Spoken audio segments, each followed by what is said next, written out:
I'm interviewing independent journalist Andy Ngo. Where can people find your writing? I'm a contributor to a number of publications. I've written for National Review, Women in the World, College Fix, and American Spectator. Right, and how did you find yourself at MythCon? I am interested in secular activism, and some of the conferences that I've been aware of more recently have taken a political stance that I find doesn't represent enough of the views within the broader secular movement. And I think MythCon, what was interesting was that they invited people who I would say maybe hold now more dissident views, and they had a particular emphasis on free speech, which I found interesting in a conversation that is vitally needed within a secular community movement. Right, okay, so I guess we can get down to the specifics. We're talking about the SJWs, aren't we? I was using some euphemisms, but yes, yeah. yes. And so you said you were from Portland, was it? Yes. Yes. How is it in Portland? Portland is I would say the epicenter of Antifa type mobilization. We had experienced violent rioting after the elections. We've had numerous very large scale left-wing related protests, Black Lives Matter, so on and so forth. And for a small-sized city, in the amount of people that show up, it's quite large. Right, Yeah. okay. And do you think this is people coming from outside of the area to be part of it? No, I would say homegrown? most of the people are from the Portland area. The nearest largest city would be Seattle. But Right, okay. in my experience, I haven't met a lot of people who travel all the way down. Right, okay. So most of it's homegrown, I'll call it activism, to be generous, from within Portland. That's okay. And do you find that's deliberately exclusionary to other political opinions? Like, I mean, they seem to be radicals to me. Do you think? It's not. Do you mean is that the only type of large scale? Is that the only type of activism I see? No. Maybe I should have asked a more specific question. Do you find these people to be politically bigoted? That is a loaded question. I would say that they are. I'm trying to use more neutral language as somebody who does do a lot of coverage on I was here. actually trying to use the literal definition as being intolerant of someone else's ideas. Because Okay. for example, I disagree with Amos, who I just interviewed, but I'm not going to persecute him over these beliefs. But one of the things I think a lot of people have seen are Antifa and far leftists actively trying to, I'm trying to think of a nicer word than persecute, but I think really that's what we're looking at here, is a form of persecution based on the fact that most people aren't far left radicals, and anyone who is offering, say, a conservative opinion is, well, attacked. Is this something you've seen? It is something I see, and I think that the language you use is interesting, particularly that we just came out of a secular and atheist conference. You're using words like bigoted, persecution, which does have kind of like this, it's within this language of like how you can refer to religious fundamentalists in some aspects. And to answer your question, yes, and that's of course no secret. They are absolutely unapologetic about their unwavering opposition to what they classify as the far right Nazis. Of course, the problem, however, is that definition is moving and it's expanding, and so it has a lot of false negatives. So I personally witnessed what appeared to be just maybe normal conservatives getting physically attacked. And I take it you're opposed to this?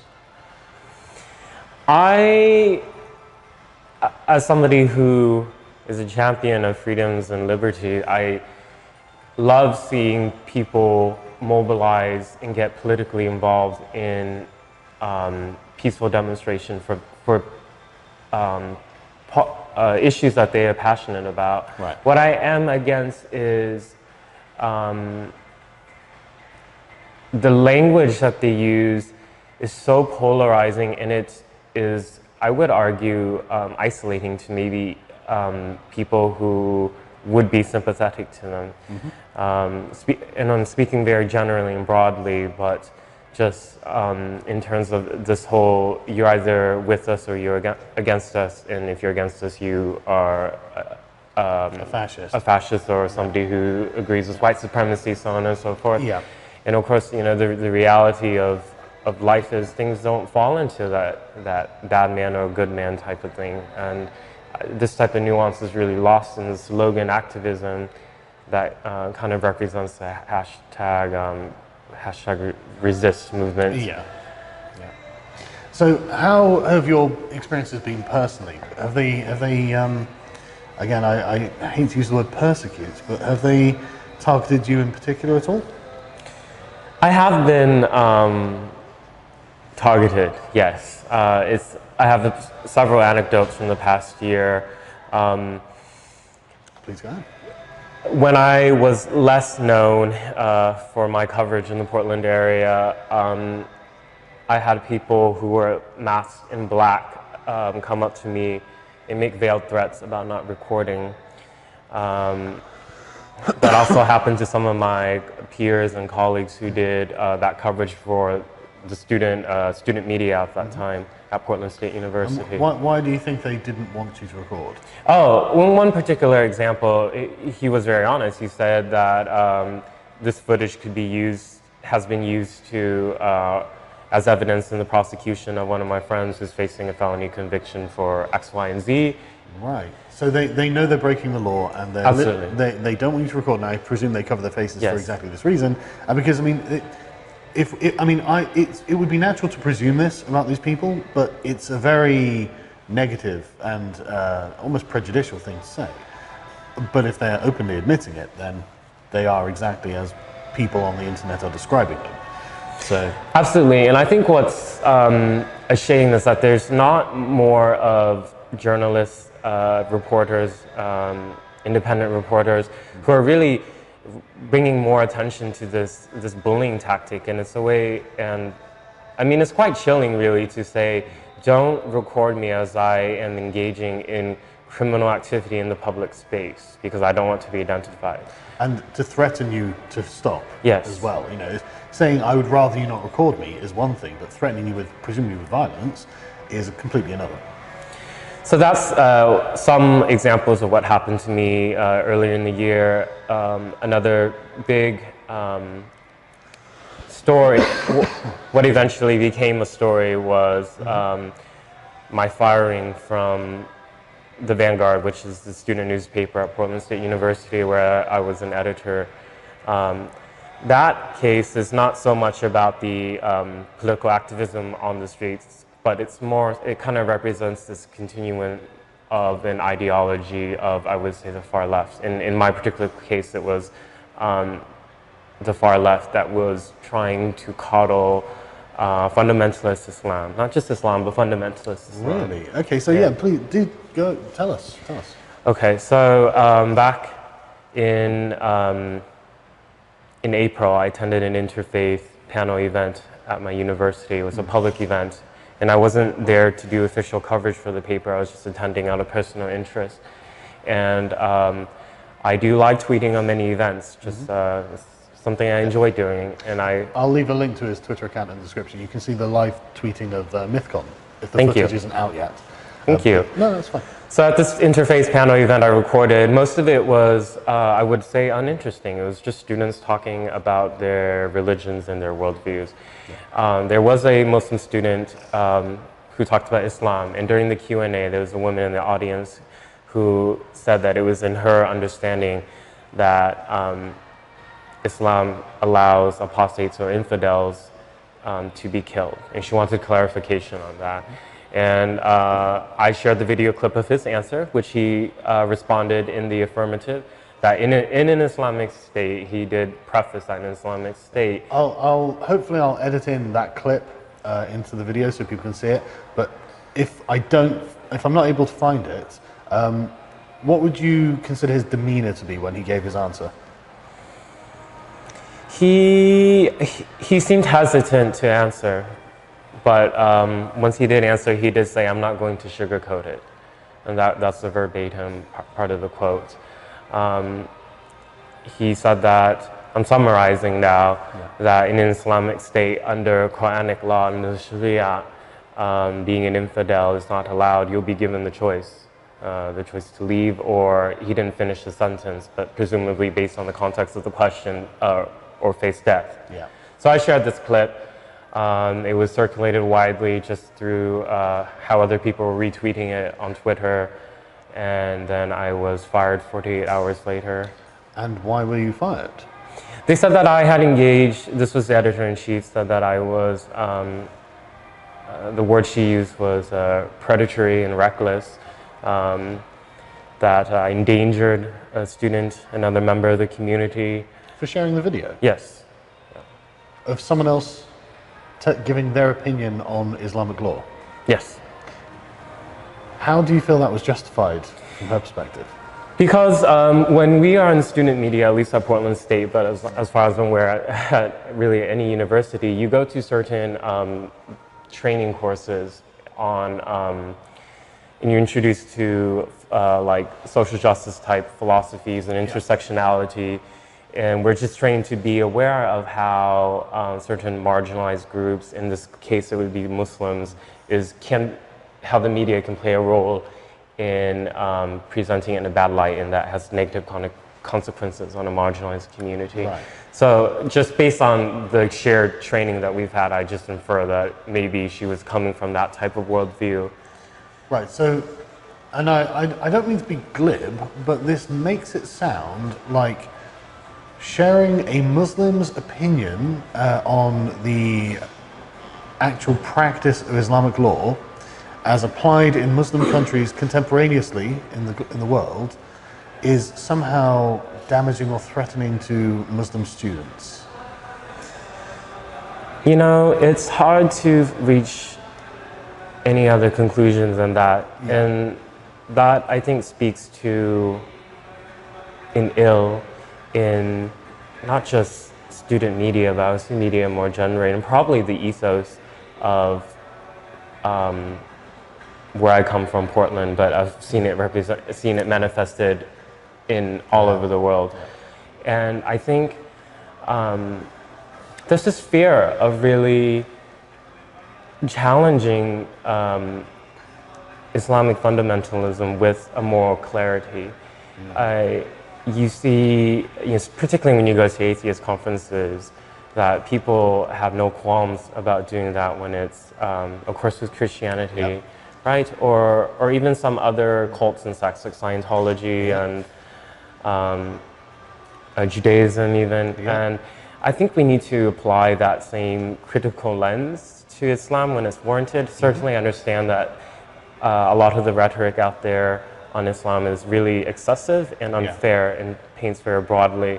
But when it comes to fundamentalism, and in this particular case of what the student was saying about Quranic law, I don't know why bringing attention to that is something that should be censored. It should be, people need to be aware of it.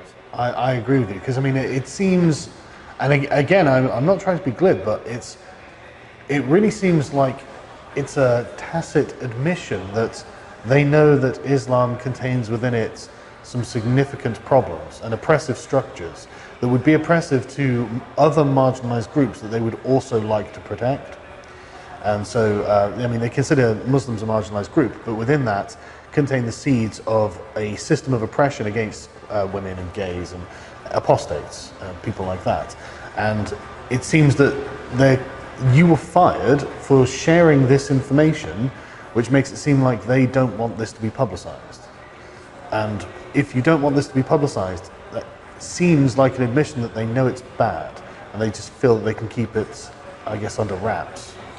Yeah, I think the strategy, regardless of the whatever good intent it may be stemming from, if the actions are producing, it's basically a culture of silence, it's terrible, because we're now in an age where people can access the information they want without journalists, like traditionally trained journalists who are like the guardians before of media access.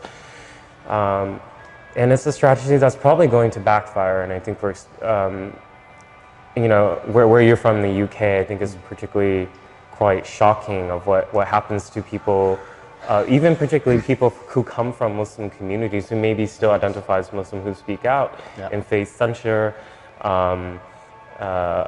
public shaming campaigns, all that. And I just want to stress it's a lot worse than it sounds by the way we've just skipped over that. These can be quite persecutory campaigns. I mean, it's not just deplatforming someone from a conference. It can be like just mass public shaming. I don't envy the position that Tommy Robinson is in, for example. He can't go anywhere in Britain without being called a racist. Literally, everyone thinks he's a racist. It's terrifying, frankly. But sorry, please carry on. I think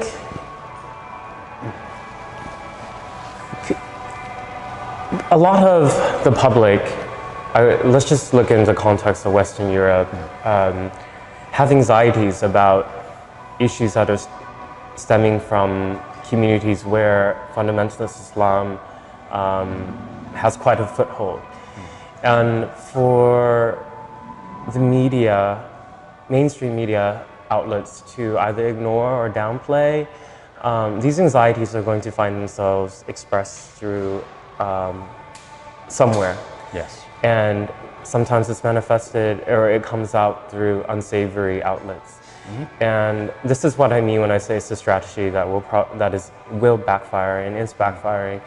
And we need more people who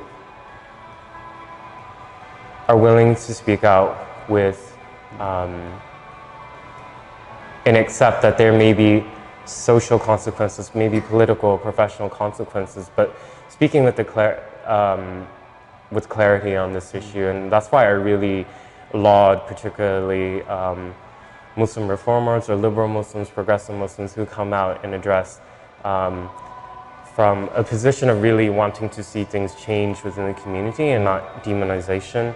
And unfortunately, they're not really getting much of a voice in media outlets. Yes, and or even through British politicians talking about the UK. That's very true. And conversely, I suppose we've got to bring up Linda Sarsour as the opposite of this, who seems to be an Islamist.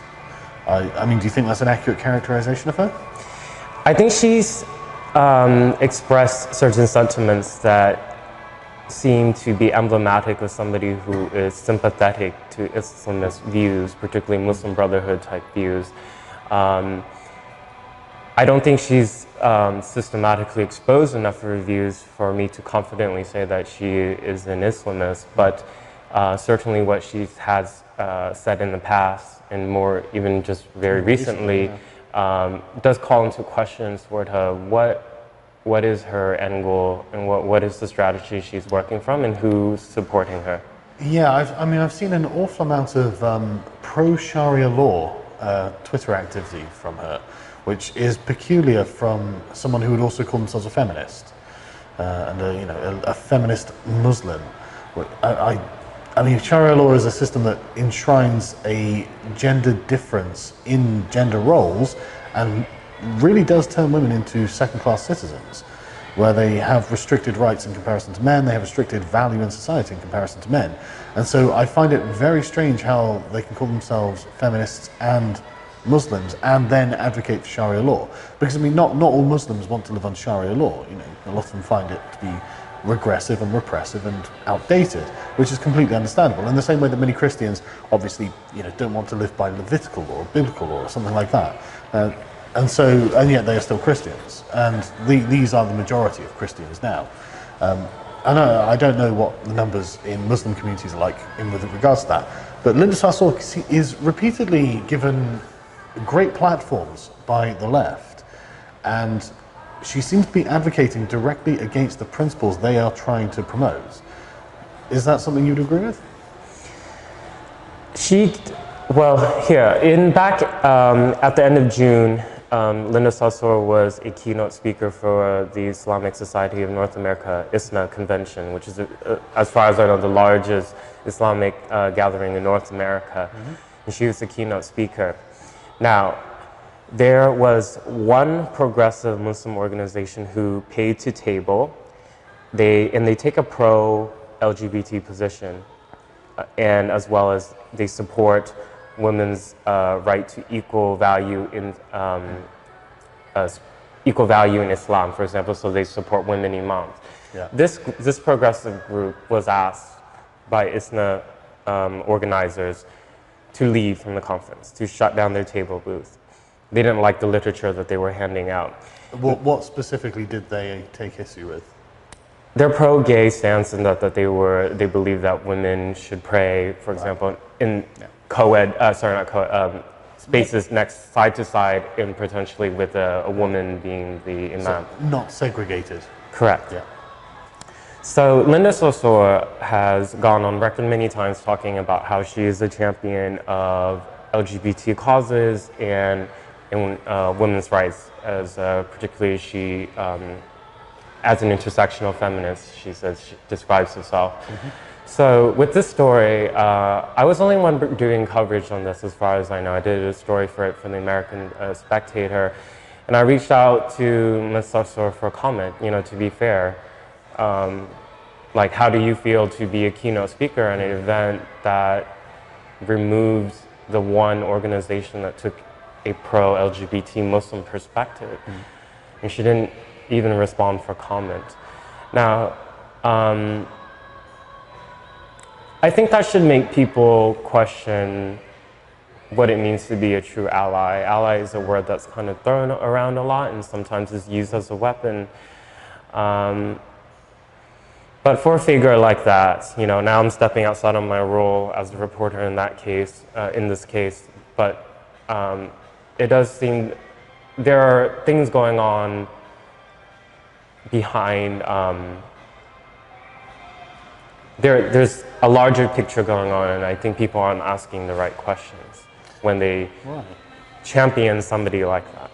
Yeah, I think I think this really became something that was more publicly, that the public was more aware of when she had an altercation with Jake Tapper. Would you like to, do you know about that? Yes. Yeah, would you like to quickly give people an overview? Jake Tapper was responding to, I believe, a Women's March tweet that was celebrating Assata Shakur. Was that right? That's correct. Yeah. And Linda Sosor went after him, and then he responded back, particularly bringing attention to... Assata Shakur, for anyone who doesn't know, is she still alive? She's in exile in Cuba, isn't she? Yes. Yeah, she's a fugitive who murdered a police officer in, I think it was the 70s. Yes. And she's been a fugitive in Cuba ever since. If you read any of her writings, she is the prototypical Black Lives Matter.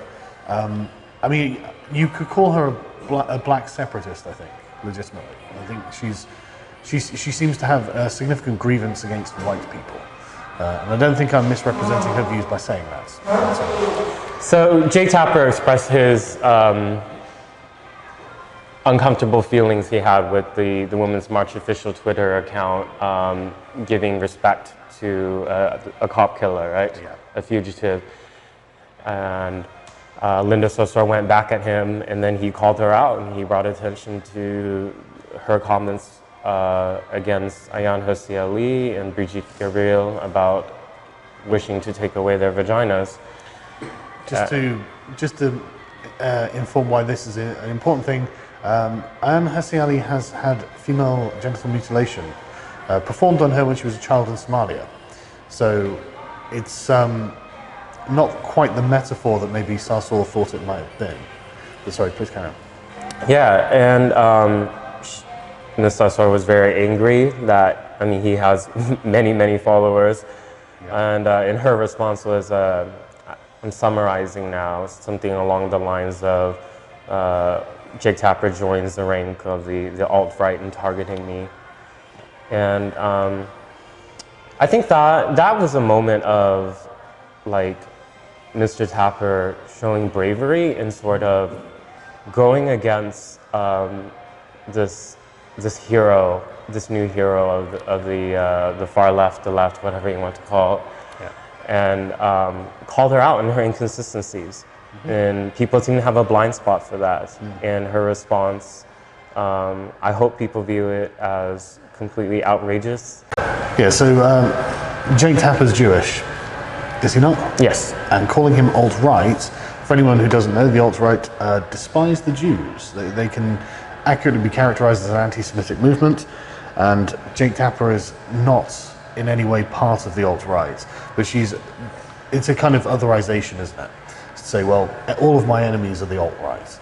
It's a similar tactic to, like, going back to the first discussion about some of the Antifa type of politics of Portland. It's, again, casting a really wide net and using the most, the worst ad hominem you can come up with to sort of smear somebody and attack their character. And I think it's worked on scaring a lot of people into silence and cowering them to then go along because they're afraid of having their reputations destroyed, their friendships cut off.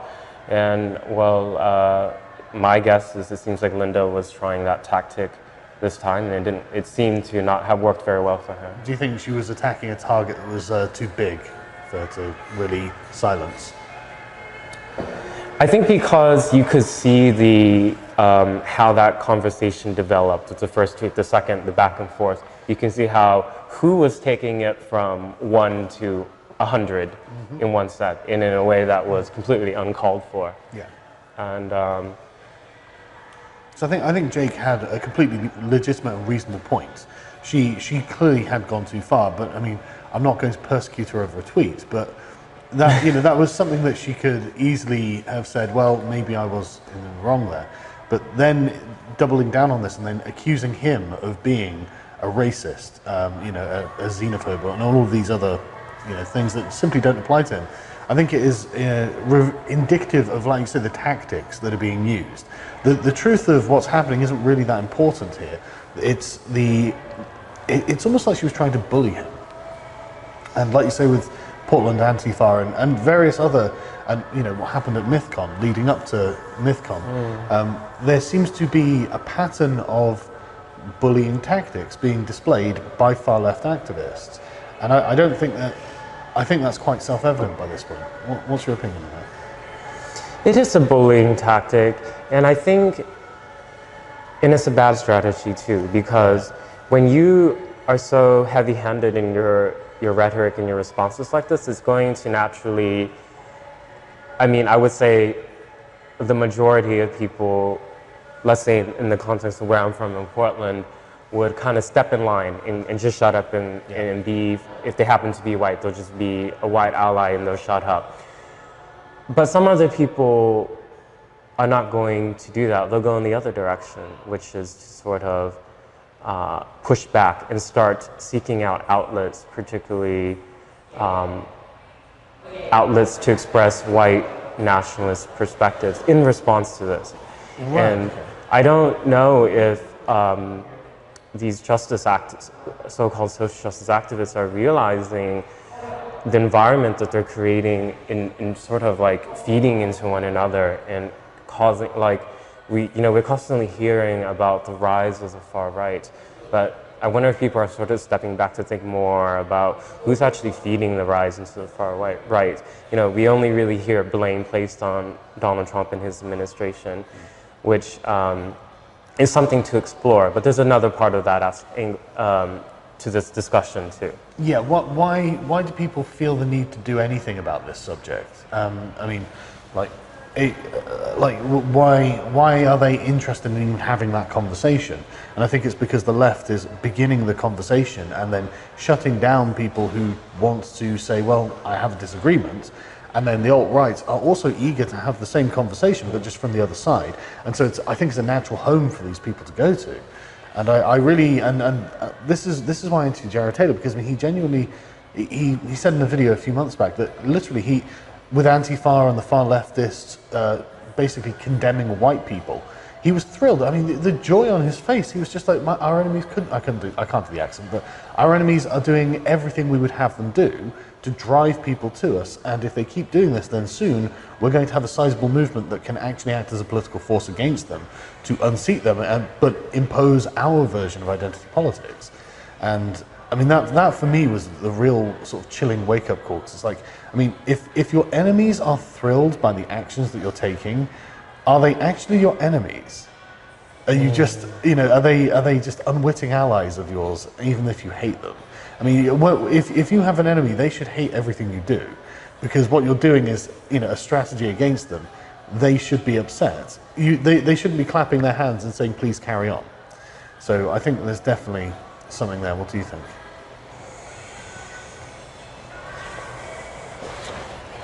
I'm just concerned at how caught up people are in, like, with how polarized politics are right now. No one seems to really be thinking about the consequences of everything that's happening. The consequences of street political violence, the consequences of, I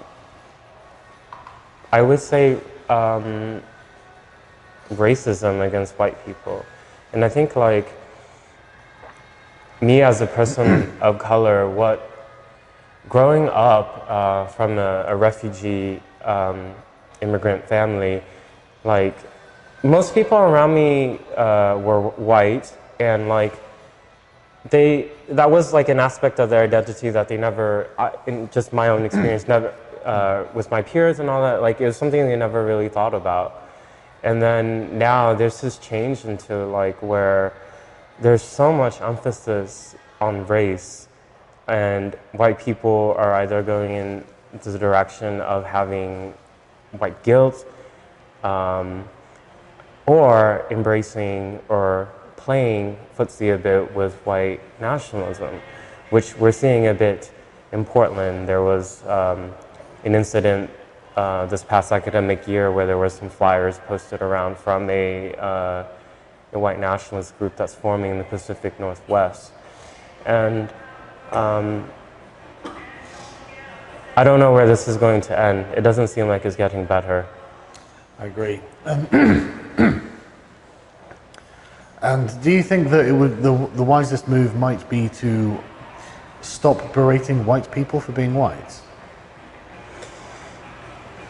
I think, yes. I don't think that using racist language against white people or demonizing people who happen to, or it's not even just white people, it could be if you're just perceived as being white. It's a terrible strategy. I don't understand what the end game is. Are you trying to guilt people into being sympathetic to your views? I think that might work in places like Seattle, Portland, and Berkeley, but you're not going to win over hearts and mind in the rest of the country, right? Texas, or somewhere more conservative. Yeah. So it's such a toxic environment to have like discussions about racial justice as well when you're antagonizing a group. And what's a shame is, like, I don't think they don't even realize, like, that the language they're using is very hateful. They view it as moral even, and I see that a lot around where I'm at. And it's I don't know if sometimes I feel like am I the only one who's, like, really uncomfortable when somebody says, for example, there was a diversity training event at Portland State where one of the speakers said, in my spare time, I like to make jokes about white people. What race was the speaker, just out of interest? I just know that he was non-white. Yeah, right. Yeah. So this was somebody who was in that training that relayed that to me. But I mean, that's just one particular anecdote I've witnessed this many times in day-to-day life. Honestly, we're taking a very neutral tack here, but I think a lot of people watching know exactly what you mean. Okay. They've seen it on social media, they've experienced it in real life, and they see it in the mainstream media itself. So I think people know what you mean. Yeah, I don't. You might get, it's a form of, like, virtue signaling. I really like that concept and that term a lot. And you do, depending on the crowd that you're in, you get people who cheer that type of language. To me, I just find it plain hateful. Same. And it would probably be better for their cause if they were to stop doing it, I think. I think so, yeah. It's, when you're building a coalition to try to bring people into your cause, it's like the first like step, like 101, is you want to get people to listen, and I don't think the people you're trying to reach are going to listen. Yeah, no, I totally agree. Okay, is there anything you'd like to finish on? Did you want to talk about what I saw at Witness at MythCon? Yes, I would be happy to. I'm going to be very clear. I wasn't a neutral observer here. I certainly can't claim to be unbiased. So what would you like to say? Because you were live tweeting the event. So. Yeah, I attended the panel between, what was billed as an interview between Sargon as well as Mr. Thomas Smith, and I did not know very much about Mr. Smith's background, so I came in expecting an interview, and I was personally very surprised that he was very antagonistic as soon as he stepped out. And at first I thought it was maybe part of an act until it kept going, and then I realized, oh, actually his anger is, that's how he's actually feeling. It was,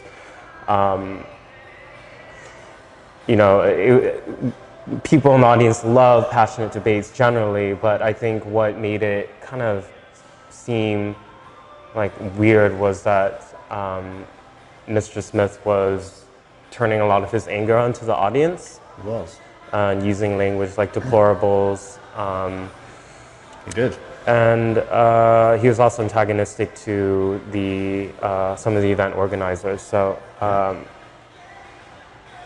I tried my best to just get quotes from that session as I was doing the live tweeting, but just that atmosphere, it was wow. But I really don't think he helped himself. But I mean, the very first thing he started with was calling me awful, and that's not an interview. That's just an attack. And from that point onwards, it was clear that he was just going to start reading out things that he took exception to. And honestly, I'm not particularly bothered about things he takes exception to. So I found, this isn't in any way interrogating my ideas or criticizing what we have to, or having any kind of back and forth. This was him, honestly, like he was a judge and I was on trial, which I think in his mind he kind of felt that was the case. Is that how it was perceived from the audience? Well, I think I was just surprised that, he has a lot of experience with, what he does is he hosts podcasts and he has a lot of experience doing interviews. Yeah. So I was just surprised that the tactic that was chosen for this, especially on a stage, was to use ad hominem as soon as stepping out. And I think certainly many people view some of your comments as controversial before, and there was an opportunity to sort of really kind of pick it apart, really. Mm-hmm. And instead it kind of just became, it wasn't an interview, it was a very aggressive back and forth, and I could tell that you were frustrated as well. At points, yeah. And then I was frustrated because I genuinely come with and I'd spent a long time trying to formulate my position to explain in clear detail not only the events, but the sort of philosophical reasons for what I was trying to do, and it was in a lot of ways a sort of political stratagem. And Thomas is taking it, I think, unfairly literally, especially given the reaction to the indifference to the tweet by the victim of the tweet itself. And so it's become something completely different. It seems to have been constructed into a much more important event in his mind than it was in anyone else's mind, especially the people who were involved with it, there were points where I was genuinely frustrated because I wanted to get him down to talk about the principles of his worldview and how they conflicted with the principles of my worldview. And at points he just flatly refused to do this. And then he'd say, right, okay, I don't like that you said. And he kept bringing up the tweet. And it's like, well, it was frustrating, but after a while I was just like, well, you know what, screw it. He wants to fight, we'll have a fight, and in the end he ended up storming off the stage. So. Yeah, it was at 2:41 p.m. and he did get up and leave, and he said that that both of you were scheduled to 2:40, and he just said bye. I think, I mean, and I feel bad, you know, listing my sort of criticisms of how he conducted himself, but, you know, I've done interviews with people. It's like you can take a very, you know, and everybody has. Sometimes you interview people who you very, very strongly disagree with, but like one of the basic things is like you have to be able to sort of detach your emotions and your passions. Otherwise, it's not an interview, you know. And I think, and to Mr. Smith's credit, when I did get to speak with him in the evening. And some of that emotion had dissipated on his end. He was able to be more articulate and more nuanced. And I think and what's the shame is like the audience lost out on that. And what we saw was it was a spectacle. Yes. Yeah. It's interesting how I spoke to a photographer called Hillary, who was capturing the event, and apparently he had effectively shouted in her face that she was in favor of sexual assault or rape or something like that, because she didn't necessarily agree with the way he had handled things. I'm not going to, I can't even remember exactly the phrases she was using, but it was just, I mean, you would think a male feminist might consider his actions I mean, it's one thing for him to shout at me, because, you know, I'm a man, I'm his political opponent, you know, I haven't had an antagonistic history with him, but I can at least, you know, I can say, okay, fair enough, because it's me.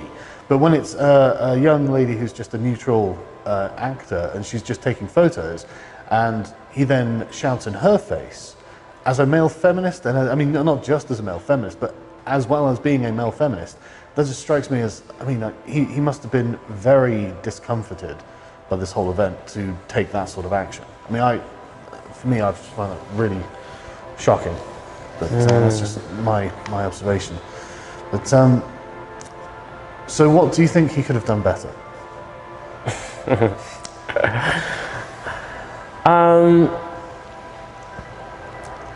I'll answer the question as if, since it was a shared, that space was shared between both of you. I'll answer this as what both of you could have done better. Yeah. I think, yes, it made an interesting spectacle to see that the fireworks on stage, but like we also missed out then on I would say people who are sympathetic to either Thomas or you on really hearing the other side. And I think this was a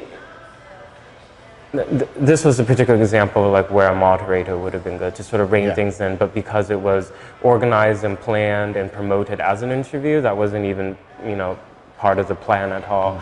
And even with that criticism, like I have a lot of respect for the event organizers here who were willing to invite and stand by a person who is controversial, and referring to you. And I think what's unfortunate that I know that sometimes within these atheist conventions and conferences, like if there's controversy, like right afterwards, organizers will distance themselves from the speaker or apologize, or as I'm seeing now more, of just not inviting certain people. And I am, as much as things could have been handled better, you know, retrospect is 2020. I think I'm really glad that that both Thomas and you were there. Same here. I honestly thought he would probably pull out at the last minute because of the pressure that he was under from his community. And I saw them going back and forth on Facebook and Twitter and various, you know, messaging groups and stuff. And there was a huge amount of pressure by certain activists to get Thomas to pull out. And they had already managed to achieve this with Aaron Ra and Seth Andrews. And I understand that some of these people were having second thoughts about having pulled out because it didn't stop the conference. And I think the purpose was to effectively dismantle the conference by getting as many speakers as possible disinvited. And I really think that maybe, you know, people should think about what are the intentions of people who are doing that. If they literally are, and they were crowing on social media about how they were proud that they got certain speakers and certain guests to refuse to come. these people seem to have a destructive intent towards the conference. They seem to be proud that they're damaging the attendance of the conference. And luckily, because of the sort of profile of the controversial guests, and it wasn't just me who was controversial here, but the profile of us, it was a packed house, wasn't it?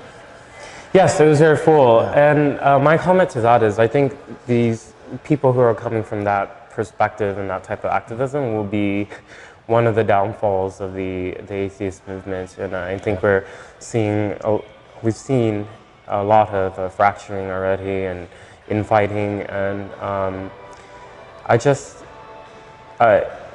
this is like where I see many parallels with some of these people with religious fundamentalists. This whole mechanisms to publicly humiliate people, having sort of almost like an established dogma in determining what is blasphemy and what is not blasphemy. And I think if you identify as secular, I hope that you need to advocate for more skepticism, and I don't think we're seeing enough of that. Some of these claims are made are really broad, and they're unfalsifiable, and we're supposed to just take it at face value. I personally don't. I'm consistently skeptic. So right, and I completely agree with that, and I'm very much with John Stuart Mill on this. To have the desire to censor someone is to say that your position is infallible, and there's nothing you can learn from that person. And and for me, to claim that you're infallible is to claim that you have received wisdom from a higher power. Because, I'm sure that nobody would ever say that anything mankind has ever created is ever going to be infallible or ever will be infallible. So, like you say, the sort of religious thinking, I think that's another expression of that kind of mentality. And maybe that's just something endemic to humans. But I agree that we need to be skeptical of it, and we need to be wary of people who would be censors, regardless of their political persuasion. Well, that's my opinion. Bing, thanks for coming on. Really my pleasure. Thank you so much. No problem. I'll leave links to the Twitter in the description. Check them out. Thank you.